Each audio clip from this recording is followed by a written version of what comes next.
So I'm wearing the red flannel because I got it, and today I'm going to be talking about the albums that I listened to in 2018. I started listening in mid-October, so the list is pretty short at a mere 13 albums, but I wanted to cover the albums that I heard this year, so yeah, let's just talk about them. I'm going to wear the red for the music I didn't like. When I get to the albums that I do appreciate, I'm going to put on the yellow shirt.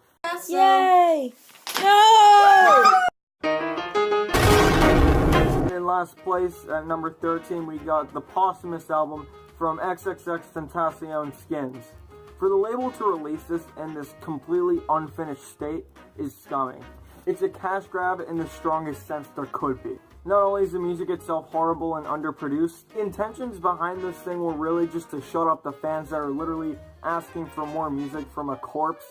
It's not like there was any artistic integrity going into this. Let's have something where I talked about my green screen, but I totally forgot. I don't think it really deserves an introduction. It behaved really badly. I think the song that speaks for this album the most is probably the introduction. X wasn't even in it. They literally got a robot to perform it because, you know, X was dead and whatever. But it shows how unfinished this project was. Hold on. Oh, shoot, no. Oh, I hate this video. I hate it already. Alright, that's good. Okay. I swear to God!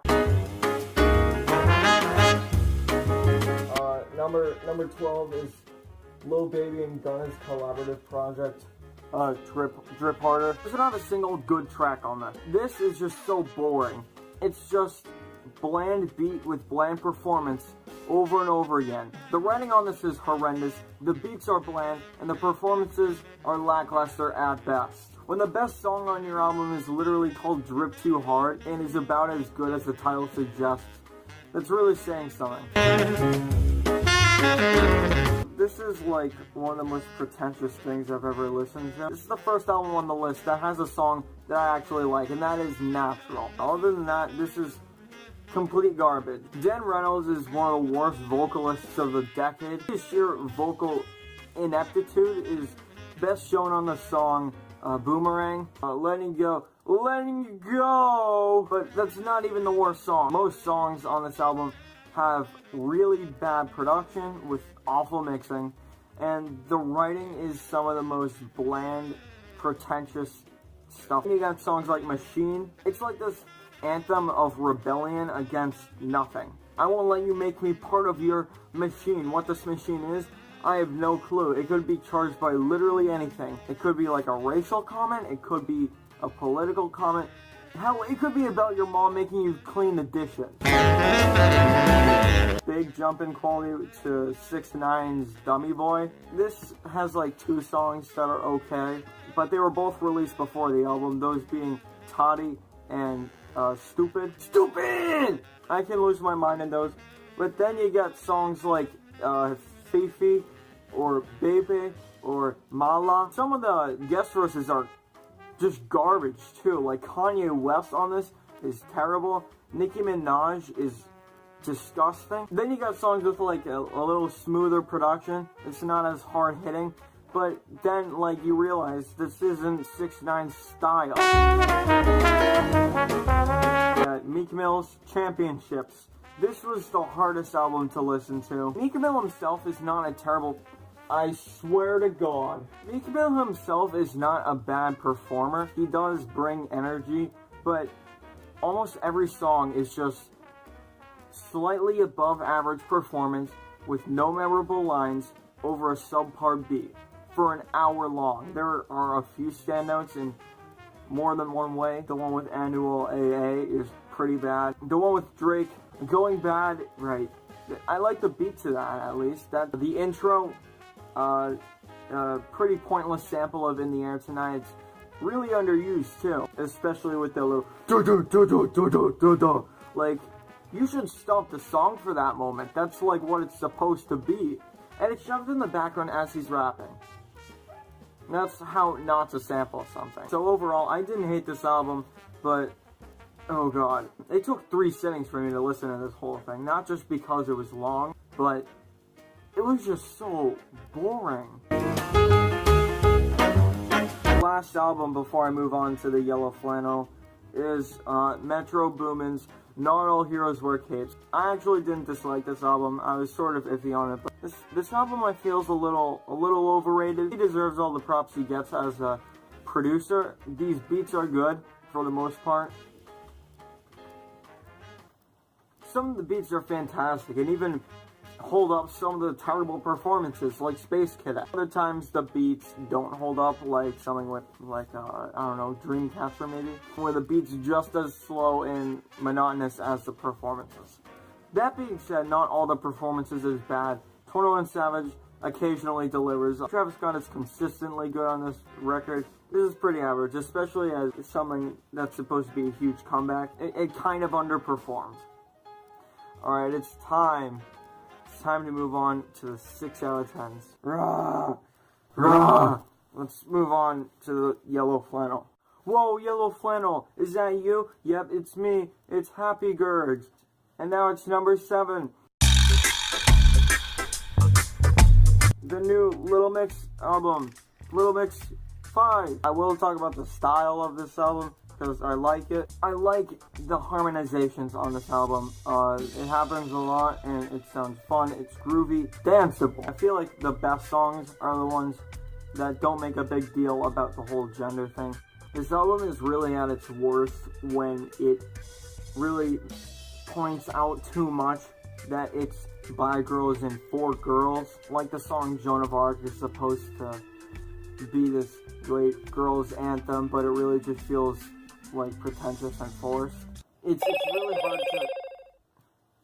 Stupid ringtone. It's really hard to listen to them say, yeah, don't go for that boy, and not really say anything wrong with that boy. When they're singing about stuff that isn't really as gender charged, it's fine. I really like when it gets weird with the production. I think it's the song Script that gets like super minimalist. You stupid green screen! It gets lyrically weird. It's just uncomfortable though. Other than that though, you know, I like the vocals overall. The lyrics are pretty good. Didn't like that opening track though.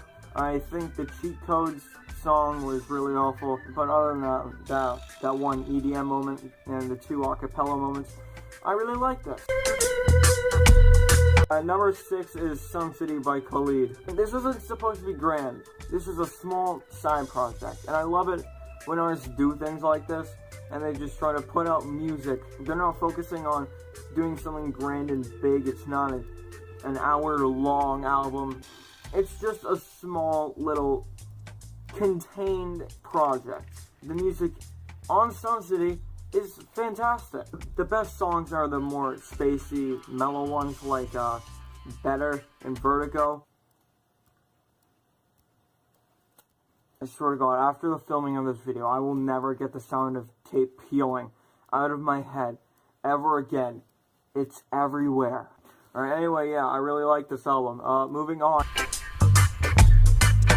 Number 5 is Earl Sweatshirt, some rap songs.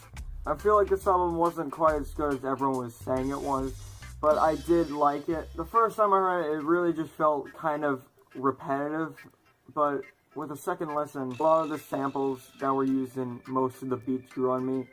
What I will never stand for, though, is Red Waters. I don't care about the intentions. If you make a bad song, the song is bad. Oh my God, that sample of the crying man. Other than that though, this is pretty fantastic. I really like songs like December 24th, Mints. I think my favorite though is Riot, which is literally just a jazz solo. Moving on, number 4 on this list is the new Amine album, 1.5. It's like, hey, why don't I listen to the whole thing? And I did, and I really liked it. I really like the use of bass. It doesn't rely too much on it, but it is very prominent. Amine has a lot of funny lines. He's a funny guy, and he has funny verses, and the funny chorus.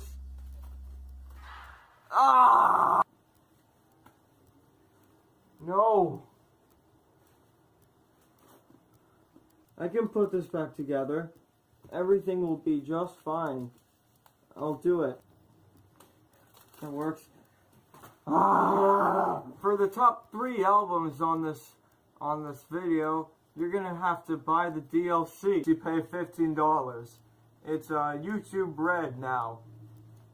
Better pay up. Young man, there's no need to feel down. I said, young man, pick yourself off the ground. I said, young man, 'cause you're... Oh, I'm not posting that on the internet. Oh, hey, Lokergs. What's up, brother? What do you think you're doing? What do you want? You can't not finish the video. I will do whatever I want with this video. You gotta finish the list, my boy. And right now, I'm gonna end this right now. You gotta finish talking about the albums. Well, you're free to finish it yourself if you really want to that bad.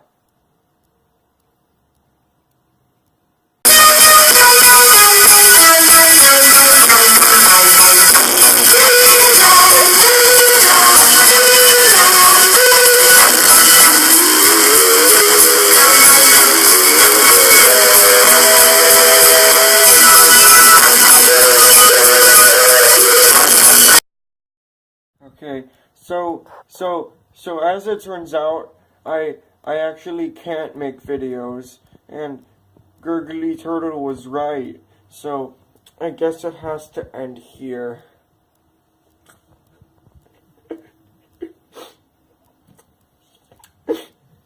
I could do it. Wait, you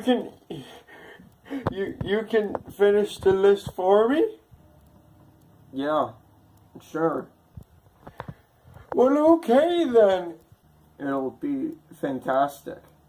And not edgy at all. Alright. Looks like the Gurgly Turtle list is gonna be complete after all.